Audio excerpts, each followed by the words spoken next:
Bonjour, ici Jean-Valéry du blog immogagnant.fr et je vous souhaite la bienvenue dans ce nouveau partage immobilier. Faut-il acheter un appartement déjà loué? Alors c'est une question qu'on m'a souvent posée, régulièrement. J'ai déjà répondu par mail à cette question, mais aujourd'hui j'ai décidé de faire une vidéo dessus parce que peut-être que vous vous posez cette question-là. Donc ma vidéo, je vais la structurer de la manière suivante en 3 points. Premier point, je vais vous dire quels sont les 5 avantages à acheter un appartement loué. Ensuite, je continuerai par quels sont les 5 inconvénients d'acheter un appartement loué. Et pour terminer, je vous donnerai mon avis sur la question. On y va, c'est tout de suite après la citation inspirante.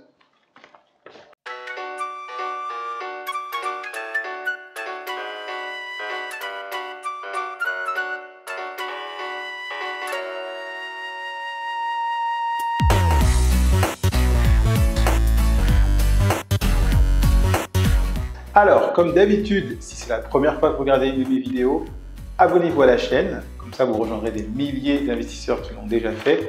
Et je vous invite à télécharger votre cadeau de bienvenue. Donc c'est une formation entièrement gratuite, une formation dans laquelle vous aurez une étude de cas qui montre comment j'ai acheté 2 immeubles en 3 mois. Et vous aurez également un guide qui s'intitule « Les 10 commandements de l'investisseur à succès ». Alors, faut-il acheter un appartement déjà loué? Alors, voici les 5 avantages. Premier avantage, lorsque vous achetez un appartement déjà loué, eh bien, le locataire est déjà là. Donc, vous n'avez pas besoin de le chercher, donc c'est une tâche en moins à faire. Deuxième avantage, puisque le locataire est déjà là, eh bien, c'est un gain de temps pour vous.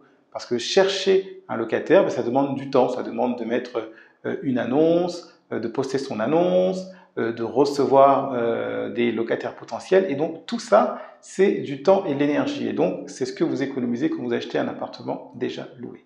Troisième avantage, puisque le locataire est déjà là, il y a un historique dans le sens où vous savez depuis quand il est là. Est-ce qu'il est là depuis 6 mois, est-ce qu'il est là depuis 1 an, depuis 5 ans? Et vous avez la possibilité de savoir si c'est un bon payeur ou un mauvais payeur. C'est-à-dire que vous pouvez toujours demander à la personne qui vend l'appartement de vous envoyer un historique des loyers pour vérifier que le locataire est bien à jour. Et ça, effectivement, c'est un avantage non négligeable.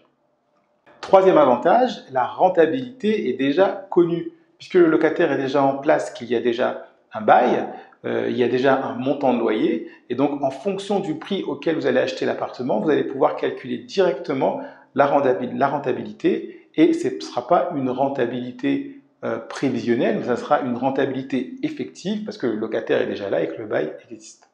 Et enfin, cinquième avantage, eh bien, la banque est rassurée parce que les chiffres que vous allez lui présenter, ce ne seront pas des chiffres pour l'avenir, ce seront vraiment des chiffres effectifs. C'est-à-dire que la banque saura très clairement que si elle vous accepte, si elle vous accorde le crédit pour acheter cet appartement, eh bien elle sait que dès le premier mois, il y a déjà un loyer de tel montant qui va rentrer parce que vous aurez au préalable présenté à la banque le bail du locataire qui vit dans l'appartement que vous souhaitez acheter.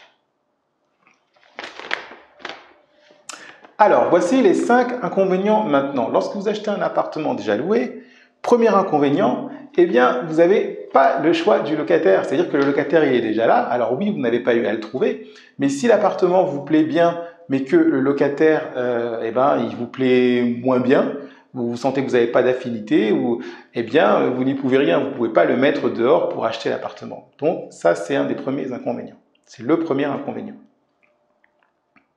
Deuxième inconvénient, lorsque l'appartement est déjà loué, eh bien, ce n'est pas possible pour vous de choisir le mode de location. C'est-à-dire que si l'appartement est loué en nu et que vous voulez faire du meublé, c'est difficile de le faire en meublé. C'est-à-dire que soit vous dites au locataire de partir pour en mettre un autre, ou alors il va falloir rentrer dans une phase de négociation avec le locataire. Mais le locataire peut éventuellement refuser.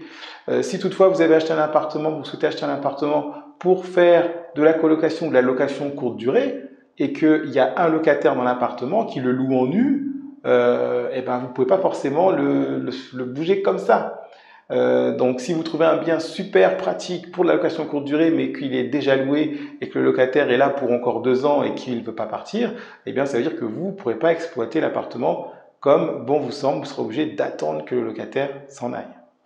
Troisième inconvénient, eh bien, puisque le locataire est déjà là, il est impossible pour vous de choisir le montant du loyer. C'est-à-dire que si c'est un locataire qui est là depuis des années et que son loyer n'est plus au niveau du marché, c'est-à-dire que si son loyer est plus bas que le marché actuel, eh bien, vous n'avez pas la possibilité d'augmenter le loyer comme ça. Donc, ça veut dire que vous êtes obligé de subir le montant du loyer qui lui a déjà été attribué il y a des années. Et tant que ce locataire ne sera pas parti, eh bien, votre locataire paiera un loyer assez bas en dessous du prix du marché. Et donc, c'est vous qui allez en pâtir. Quatrième inconvénient, eh bien, c'est difficile de rénover ou de modifier l'appartement. C'est-à-dire que, admettons que vous trouvez un appartement vraiment bien, avec beaucoup de potentiel, admettons que c'est un grand T2 par exemple, et vous vous dites, oui, si j'arrive à faire une cloison là à modifier, je fais un T3, et je peux le louer plus cher, mais qu'il y a déjà un locataire qui occupe ce bien, eh bien c'est difficile pour vous de faire cela en fait, parce que le locataire sera là, et le locataire il ne veut pas forcément ce type de travaux, peut-être que lui il veut juste rester tranquille dans l'appartement, et donc tant que le locataire sera encore là, eh bien vous ne pourrez pas apporter la plus-value que vous souhaitez apporter à cet appartement. Donc ça c'est le quatrième inconvénient. Et enfin, cinquième inconvénient, si vous achetez un appartement avec un locataire, eh bien, il est possible qu'au moment où vous aviez visité le bien, comme le locataire était là, vous n'avez pas forcément pu voir qu'il y avait d'éventuels travaux à prévoir, que vous n'avez pas vu tant que l'appartement n'était pas vide, et qu'une fois que vous avez fait l'acquisition du bien, eh bien voilà, vous avez des travaux à faire parce qu'il y a des choses dans l'appartement qui n'allaient pas, des choses à rénover, des choses à réparer. Et donc ça, c'est un peu l'inconvénient quand on achète et que c'est déjà loué. C'est-à-dire qu'on n'est pas à l'abri qu'une fois qu'on a acheté l'appartement et que le locataire continue à occuper cet appartement, on n'est pas à l'abri qu'un mois, 2 mois, 3 mois après, il y ait un gros souci dans l'appartement et qu'il faille refaire des travaux.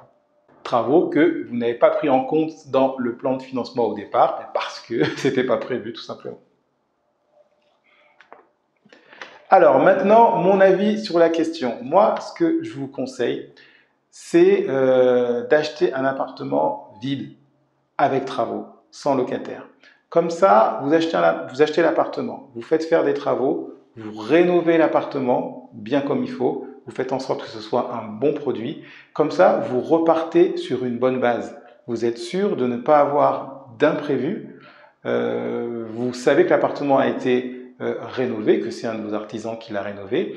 Et vous, ça vous permet de proposer un produit de qualité, ça vous permet de choisir vous-même votre locataire et ça vous permet surtout d'exploiter l'appartement comme bon vous semble. Si vous souhaitez faire de la location nue, vous le faites. Si vous souhaitez faire de la location courte durée, vous pouvez le faire. Il n'y a pas de locataire qui va vous gêner. Donc moi, c'est le conseil que je vous recommande.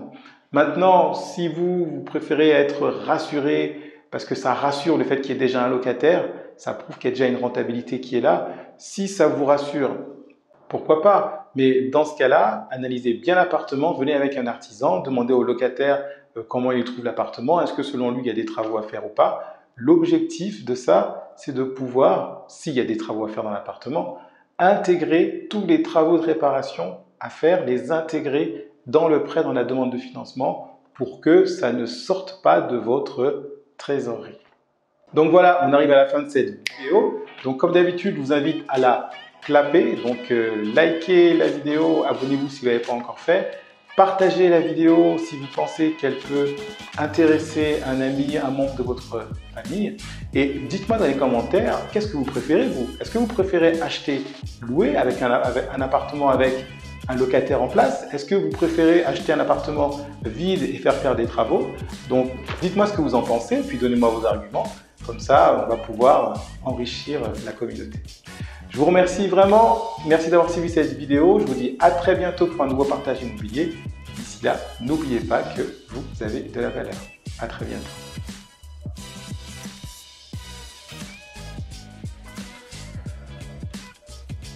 Bing.